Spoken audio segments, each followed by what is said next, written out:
turabashuje inshuti bavandimwe mukurikira ijwi ry'Abarangi TV. Uyu mwanya turagira ngo tubagezeho ubuvuzi bw'abarangi.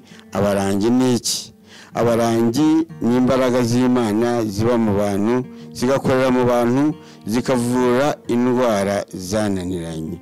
Rero bavandimwe, hari benshi bavuga ubuvuzi bw'abarangi nabi, bakabwitiranya n'amadini, bakabyitiranya n'imyuka mibi, ariko uyu mwanya twashoboye kugira ngo dushyireho channel ibagezaho iby'abarangi kugira ngo dukure ibintu by'urujijo biri mu bantu. Bamwe ngo dusenga imyuka mibi, bamwe ngo tujya hehe n'ibiki byose ibyo murabyizi barabasebanya, ariko uyu mwanya niyo mpamvu twashyizeho iri jwi ry'Abarangi TV kugira ngo udasobanukiwe asobanuze. Kandi twifuza yuko inshuti bavandimwe, mu by'ukuri hari abagenda bashaka indonyi, hari abagenda basebanya, ariko abarangi ntabwo ari imyuka mibi. Abarangi ni abaganga, ni abamarika bafite ubwo burwayi, baheze mu maka yabo, baheze mu mazu, baheze babuze hepfo no haruguru. Uyu ndiri ni umwanya wo kugira ngo tubagezeho uburyo abarangi bavura, natwe tubasobanurire, mutubaze niba kuko itangazamakuru rigomba kuba ryiza, rigomba kuba iry'Abanyarwanda. Nimuze mutugane, mukajye mwakira abaharabika Abarangi gusa, ahubwo natwe mudusange, mutubaze, murebe n'ibitangazo umurangi akora. Reka rero ntabatindiye muri aka kanya twakire umuvandimwe, umudamu ujya dusanga. Witwa nde? Utubwira amazina yawe, aho ukomoka, n'uburwayi bwawe bukuzanye bukugejeje hano mu Barangi. Njyewe nitwa Mukandengo Beatrice, nkaba naraturutse Rulindo, mu karere ka Rulindo, umurenge ni Shyorongi, akagari ni Rutonde, n'umudugudu ni Rutonde. Njyewe nkaba nararwaye, njyewe ndubatse, mfite umugabo, nkagira n'abana 5. Nkaba nari mfite ikibazo cy'uburwayi. Ikibazo cy'uburwayi njyewe ndwaye, ikibazo cy'uburwayi cyaramfashe, njya ku buvuzi bwa kizungu. Ubuvuzi bwa uburwayi uko bwagufashe kaguru, bwagufashe akaboko, bwagufashe hiyi. Uburwayi bwamfashe bufata mu ruhago ndetse n'umugongo, biragendana no mu rubavu.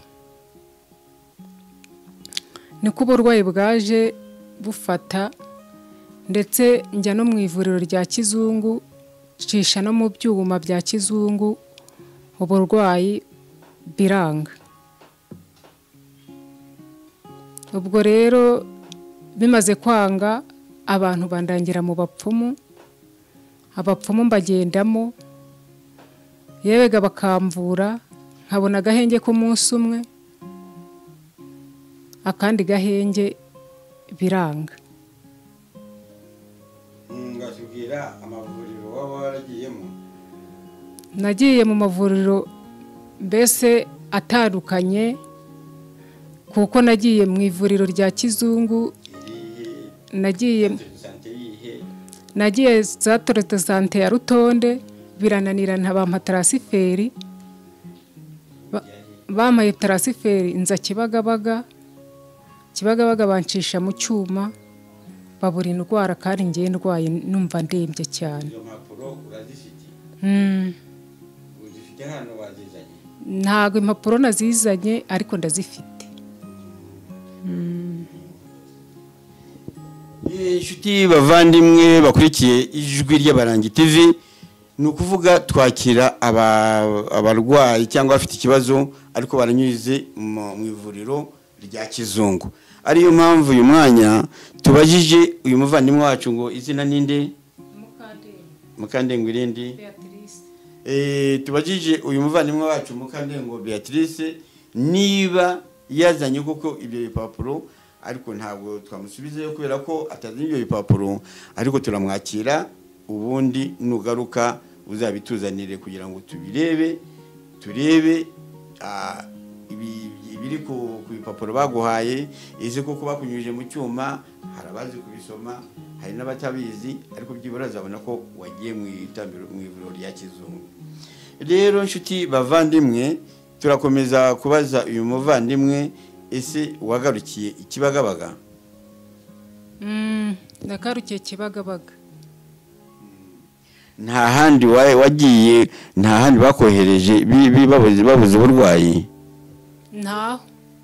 Baba barakugiriye inama yo kuba wari urwaye, ese warigenzaga, baraguteruraga, byari bimeze biti? Nagendaga nunamye, mbese sa nk'uwigenza, kuko kwa muganga iyo bakubuzemo indwara nta kindi bakora, bagupfunyikira imiti ugataha. Maze kunywa iyo miti byagenze gute? Iyo miti narayinyweye n'ubundi ntiyagira ikimarira, nuko ngeze aho ngaho rero abanyarwanda bandangira ahandi ngo bavura. Nuko bandangira mu bapfumu, niho nagiye. Abapfumu bakumariye iki? Abapfumu bampaye imiti, mbese bampa imiti yo kunywa, bampa yo kwisiga, niyo gutwika umuntu agashyira mu mazuru, ariko nabyo byabaye iyanga, nabyo ntacyo byamariye. Inshuti bavandimwe, tubonye uyu muvandimwe Beatrice, ubu kugira ngo ugere hano mu Barangi, ese byagenze bite? Wahabwiwe n'iki? Tubwira uburyo wageze mu Barangi.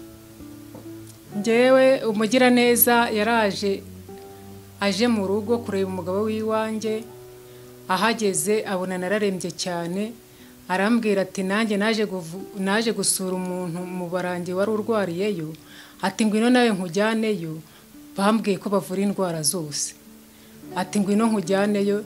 Nuko nibwo bafashe imodoka baranzana. Inshuti bavandimwe, murabyumva uko umuvandimwe wacu bamubwiye ko ngo tuvure indwara zose. Mu by'ukuri hari ibintu abantu bagenda bashyiraho ibikabyo, bakavuga ibintu byinshi. Hari indwara tutavura, ntituvura malariya, ntituvura inzoka, ntituvura igituntu. Hari indwara nyinshi tutavura. Izo ngizo ni iz'ivuriro rya kizungu. Bivuga ngo rero indwara tuvura ni indwara zituruka ku marozi, zigaturuka ku myuka mibi, arizo bita imandwa mu Kinyarwanda. Buriya nta muntu utagira imandwa, buri umwe wese agira imandwa. Iyo mandwa rero hari igihe iguhinduka, ikagutereza uburwayi, ikagutereza umugongo nk'uko uyu muvandimwe wacu ameze, ikagutereza byinshi, indwara nyinshi. Wa mugongo bakagenda bakagupima, bagasanga wa mugongo nta kibazo ufite, kandi udashobora kugenda, udashobora kunamuka. Ufata imandwa zifata mu buryo bwinshi. Rero nk'uko dushaka kugaragaza ukuri kw'Abarangi, abantu benshi iyo bamaze kugera mu ivuriro ry'Abarangi bakavurwa, bagenda bavuga ibyiza by'Abarangi, ndetse ntibatinye no kuvuga ko twaba tuvura indwara zose ngo zananiranye. Mu by'ukuri hari indwara tutavura, hari indwara, hari sida, hari ni covid, hari n'izindi nyinshi zivurwa n'abaganga ba kizungu babifitiye ubushobozi n'ubumenyi. Rero icyo dushaka kubwira uyu muvandimwe wacu uje atugana, mu by'ukuri tugiye kumusuzuma, kuko umurangi yirebera uburwayi. Mu by'ukuri mwakwibaza muti, ese niba yaragiye mu ivuriro rya kizungu bakamunyuza muri radiography bakabona nta burwayi babona, twebwe abahagarariye Abarangi, abakozi b'Abarangi, ese baravura bahereye kuki? Ni ukuvuga umurangi y'umurwayi aje atugana arushya aremerewe, nk'uyu nguyu we wakubise hirya no hino, araza akabonana n'umurangi. tuzagenda tubisobanura, tuzagenda mubikurikirana ukuntu umurwayi abonana n'umurangi, umurangi akamuyobora.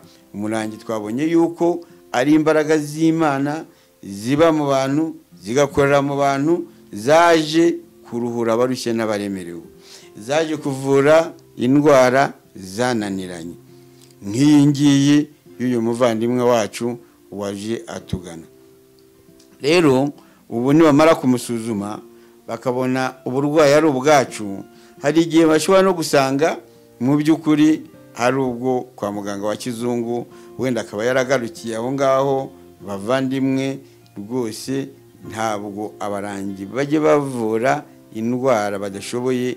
Iyo badashoboye barareba bagasanga se niyo mu ivuriro rya kizungu bakakoherezamo, ariko indwara yindi bananiwe ntabwo bashobora kohereza mu bapfumu, kuko abapfumu ntabwo marayika w'Imana ari we twita umurangi, ntabwo yumvikana n'abapfumu, nta nubwo agendera ku bintu bya gipagani.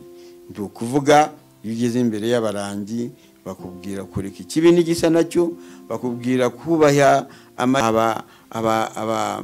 abanyarwanda benshi. Nta n'umwe w'umupagani twavuga muri uru Rwanda ko hari umupagani uriho. Ngira ngo bajya babivuga no mu kujanisha ko ngira ngo turi 90 n'ibindi bice birenga hafi ku ijana by'abakristo. Ni ukuvuga twese nta muntu n'umwe utagira ahantu asengera, nubwo amatorero n'amadini ubu atari gukora yose, ariko bivuga ngo nta munyarwanda udafite ahantu abarizwa imbere y'Imana. Bivuga ngo rero ngo ntawuvuga ngo Imana, ngo ntabwo bavuga Yesu, ariko twebwe abakorera abarangi, twebwe twagize amahirwe yo kumenya abarangi n'imbaraga z'Imana. Ngira ngo nabisobanuye, ziba mu bantu zigakora mu bantu, zaje kuruhura abarushye n'abaremerewe. Nk'uko tubizi mu ijambo ry'Imana batubwira ko umwanzi Satani yaciriwe mu isi amaze kwikuba ikigomeke mu ijuru, agacirwa muri iyi si. Amaze gucirwa muri iyi si, ngira ngo havuzwe ijambo rivuga ngo uragoye wasiwe ugushije ishyano. Rero Imana ntabwo yigize idutererana, ntabwo yigize idukuraho amaboko, ahubwo yatwoherereje umwana wayo w'ikinege, yitwohereza abamarayika bayo aribo barangi bo kugira ngo bavure ibyago, bakureho ibyago. Umwanzi Satani yarafite imigambi mibi yo kudutereza, kuteza uburwayi ndetse bw'amayobera. Imana ishyiraho abaganga ba kizungu, ibaha ubwenge kugira ngo bamenye, bashobore kuvura indwara tuzatezwa n'umwanzi Satani. Mu by'ukuri rero yohereje n'abamarayika b'Imana, abavuga ngo ni abamarayika babi, ngo nabamanukanye na Satani. Satani tumwamagana mu izina rya Yesu, tumwamagana mu izina ry'Imana Data wa twese uri mu bwami bwo mu ijuru. Nta muntu ugera mu barangi atari umukristo, atarabatijwe. Niyo atabatijwe, niyo atadafite aho asengera, umurangi amutegeka kugira ngo agende ajye agana insengero, agana amadini, abatizwe, kuko nta muntu n'umwe uzajya mu bwami bwo mu ijuru ataravutse ubwa kabiri. Twese rero uko mutureba muzajya mubona abari mu madini atandukanye, abisilamu, abadivantiste, abapantekote, abaprotestani, ingeri zose twakira abarushye n'abaremerewe. Niyo mpamvu rero muri uyu mwanya twakiriye uyu muvandimwe, tukaba tugiye kureba uburwayi bwe kugira ngo atangire avurwe. Rero bavandimwe mukurikira ijwi ry'Abarangi TV, tuzashimishwa no kongera kuganira n'uyu muvandimwe twakiriye uyu munsi. Iyi tariki y'uyu munsi ku itariki 7 z'ukwa cyenda. Ubwo rero mu minsi mikeya twizere yuko azagira abamarayika bakamwakira, abarangi bakamwakira. Hari abavuga ngo ntabwo tuvuga ngo abamarayika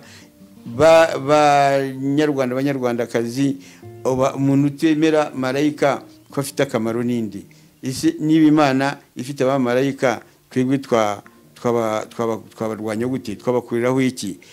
Rero nta muntu utagira marayika nta nataba. Ndetse hari abavuga ngo mu misozi hehe, ahantu hose Imana yaremye hari abamarayika bayo baharinze, haba mu mihanda, haba mu misozi, haba hehe. Ahantu abamarayika batagira ni ahantu habi, ni ahantu hakorerwa ibibi.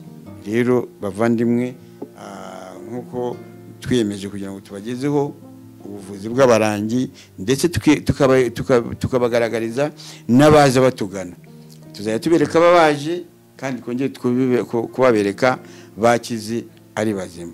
Rero Imana ihabwe icyubahiro kuba yarakoze ibitangaza byo kutwohereza abamarayika bayo beza bera de, bakaza hano muri Rwanda, bakaza gutabara, baje gutabara abanyarwanda ndetse baje gutabara isi yose. Bana banyarwandakazi, muzabona abamahanga za kwivuza mu barangi kuko bavura indwara zananiranye. Ni ukuvuga izi ndwara bananira, ujya mu mahanga, ukajya mu Buhinde, ukajya hehe, ukajya muri Amerika bakakunanirwa, byaba byiza ugiye ubanza ukanyura mu barangi. Abarangi rero bari mu Rwanda hose, mu ntara zigize igihugu cyacu, Iburasirazuba, Iburengerazuba, Amajyaruguru, Amajyepfo ndetse n'umujyi wa Kigali. Bivuga ngo rero ntagire n'umwe uzaheranwa n'uburwayi, ntazagire n'umwe uzashimutwa n'umwanzi Satani, kandi Imana yaraduhaye ubuvuzi bwo gutabara. Murakoze cyane. Bifurije rero kugira ngo mukurikire ijwi ry'Abarangi TV, musobanukirwe. Twabahaye nimero za telefone, wenda nakongera nkazisubiramo: 07 8 8 5 2 5 4 11. Hari indi wakwiyambaza ubonye iyo ngiye itariho: 07 8 3 7 2 4 7 7. Hari indi ya Airtel ya Tigo: 07 2 5 2 5 4 18. Aho hose rero muzatubona, kandi naho dukora mu Rwanda hose. Aho uzumva abarangi uzabasange, bazakurangiza ikibazo. Murakoze cyane.